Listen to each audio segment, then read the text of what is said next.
Morning. This is Reverend Zachariah A. Jackson from the Church of What's Happening Now.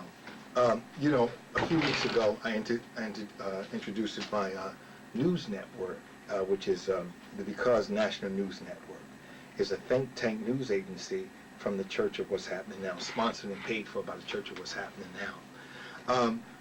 We try to do a lot of community work and actually find out what's happening in the community.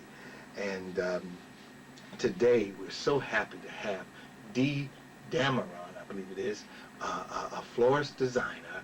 She works at Plainfield Flower and Gift Shop, 513 Park Avenue. Telephone number 908-668-0218. Again, that's Plainfield Flower and Gift Shop, 515 Park Avenue.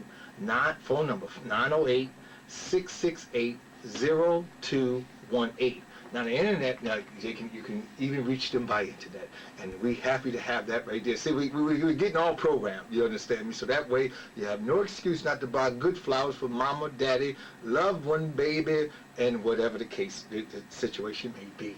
Now you can reach them by the internet, because some of us are so fast. We got we have our computers, and we have our Blackberries now, and we telephone that can reach the internet. So you go to plainfieldflowersnj.com. Again, that's the internet address, Plainfield, the same way you spell Plainfield, flowers with an S, flowersnj.com.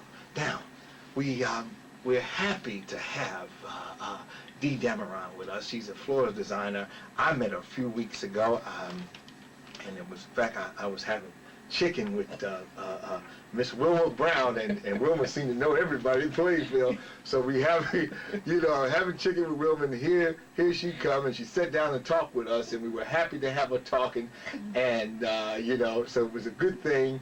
And then we found out that you were involved with the floral thing, and I said, you know what, I need to have you in. We were supposed to have Chef D today. He's a Heritage Internet Cafe chef, but he called me yesterday as I was on my way home. He said he was on his way down to North Carolina, I believe, for the vacation, the weekend vacation, and we were going to have someone else. In fact, Saji, he's a promoter in this area. I guess he couldn't make it because of the holiday, and I kind of called him at the last moment and everything, and he couldn't make it. But we just happy to have Dee. So today we're going to have Dee for the whole half an hour. And we're going to enjoy her talking about flowers, because in our community, I don't think the flower people get the recognition and things that they deserve. So I want to start with a question. We always start with a question, I guess, with what is your educational background, but I won't touch that right there because we're interested mainly in what you do now. And so, what is the nature of your business in Plainfield with this flower shop? First, I want to say thanks to Reverend Zachariah for inviting me and having me on this program. I really find it to be inspiring and very inviting, and I thank you again for inviting me. Now, you asked the question, what is the nature of our business? Yes. The nature of the business is basically flowers, but I want to say that we are a full-service flower shop, which includes weddings, of course, funerals. We deal with that on a daily basis, birthdays, banquets, special events, any occasion. We are there to be of service to the community, to reach out and to really let everyone know that Plainfield Flowers and Gift Shop is on the map, and we're doing things that no one else is doing, so that we could be that specialized flower shop that you're looking for. Now, when I talked to you a few weeks ago, you said that this business, in truth, is black-owned. Absolutely. Could you elaborate on who owned it? Is that a problem? No, that is not a problem. The owner of the shop is Mike Robeson, and he's been there for a couple of years now. However, Plainfield Flowers and Gift Shop has been in business for at least 30 years. However, Mike is the new owner, and he's been there for a couple of years now, and our goal is to expand in the community. So it's been a black-owned shop for many, many years. So the past 30 years before he took over, there was another black proprietor that owned the business? Absolutely. And do you know her name? Octavia Fisher. Well, we want to give her, She's still alive and she's still around, and she comes in every once in a while and help us out, and we're proud of her. well, that right there is, see, now this is what we're talking about in business. Now that right there is a beautiful thing. Octavia Fisher. Fisher, Miss Fisher used to own the flower shop, and I think it's been here like 30-some years. Yeah, she's well known in the community. People knew her, and and she just handed the reins over to Mike, and he has taken it and really just spread his wings and just want to just fly. Wow, now that right there is a good thing. Those are things that we really need in the community. See, when we talk about building blocks in our community, a lot of times we fall short. Here it is, a black flower shop, and we're not trying to over-advertise the blackness of it, but it's important that we serve our people. And that's a beautiful thing, because everyone is invited, without a doubt, from many different communities. But again, it's so good to see that we have that touch also. We're not trying to match everything everybody else do, but it's just good to be able to come in a sense of home, especially during times of when funerals and things, that you need to go in there, and sometimes you need that face, you need that concern, that people understand your whole journey when you're working and you're trying to bury your deceased or whatever. You're getting married, which is another emotional. I always said two of the most serious times in life is marriage and funeral, and we see the old people got it right, but the mature ones got it right, but us in the middle, we haven't got that right. We don't want to die, and we don't know when to get married. So we between a rock and a hard place, so that right there, sign all kind of prenuptial agreements and things, and we just don't know. So now, your experience, and how long have you been with this flower shop? I've been with the flower shop now since June of last year. I came from California, which I was involved in the floral business in California, and I came from California last year around May, and then I went there in June, and I've been there since then, helping out and really advancing the business, because I do love flowers, and it's a lucrative business. And it's a business that I encourage, even in our black community, for people to really get involved with that, because I have a saying that says, simply stated, the beauty of nature is in the details. Jesus, now that right there is so beautiful. I want to ask you some other things now. You say that you lived in the state of California. Now, were you raised in California? Were you born in California? I was born in Georgia, and I was raised in Newark, New Jersey. And then 24 years ago, I went to California, and last year I came back because my father was ill, and I came to help my mom with my father.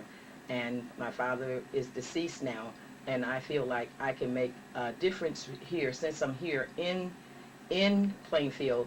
Just stay here for a while until God says it's time to go, and while I'm here, to really do what I can to help the community. Now, you say that you were born in Georgia. What part of Georgia were you born in? I was born in Valdosta, Georgia. Valdosta, now, see? Now, you know I got to go there. Valdosta. Yes. Perry is a little ways down from there. Is that correct? Yes. Okay. Now, let me show you. Let me show you what happened to me last year. I went down to the state of Florida to be with a brother of mine. I was going down to March. I rode my motorcycle down, and we went. I went to Daytona. Okay. From Daytona, I came up to Orlando. Uh-huh. All right. From Orlando, that morning, I only stayed about 5 hours with him, and I was headed to Georgia. And I was on 75, the Highway 75. Yes. I was coming up 75 with my motorcycle, and my people come from Perry, Georgia. That's where our plantation was. And after I saw the sign of Perry, I got lost in thought. My mind just went. And here I am with a big motorcycle, only one on the road, about 6 in the morning, just ride. I was at high speed. I won't say the speed I was at, and I just got lost in thought. But when I come back, and I'm going to show you, it's a great stretch, and when I kind of woke up, from this middle, whatever it was, I was in Valdosta, where a sheriff pulled me over and gave me a ticket because I was going too fast, and I tried to explain to them that my people come from down here, and I got a little discombobulated with everything. Now, do any of your florist skills come from Georgia? No, my florist skills come from California. Oh, okay. I have a degree in interior design, and as part of the interior design program, you have to take some floral classes. So I took floral classes. That's part of the curriculum, and so that's how I became a designer. Wow. Okay. So now, let me ask you this right here. Working in the black community with your business and everything, do you find that any challenges that you probably wouldn't find if you were in another community? Always supportive as we could be. I'm glad that you asked that question because I found out that we do not support each other as we should. The black community, I don't know if they know that the flower shop is there, or I really don't know what they really feel or think, but I do know that we need to be more supportive of each other. Just because a person down the street or around the corner or whatever may have a lower price doesn't mean that you're getting good quality. And our motto at the flower shop is quality versus quantity. When you give out a quality product, it speaks for itself. Yes. And we know that when you give out that quality, that's what people want. You know, I can go and I can spend $10 for one flower, but if that flower is of quality, that's what I don't mind spending my dollar. And I'm encouraging the people in the community, especially our black people, please come and support each other. That's what it's all about. You know, they go to other florists and they, you know, and sometimes it just really it's a frustrating thing because it appears that people think, well, if you're black owned or whatever, you don't give out anything good. And that is a connotation that I really think is very negative, because black people do things very well, extremely well. So we need to give each other a chance.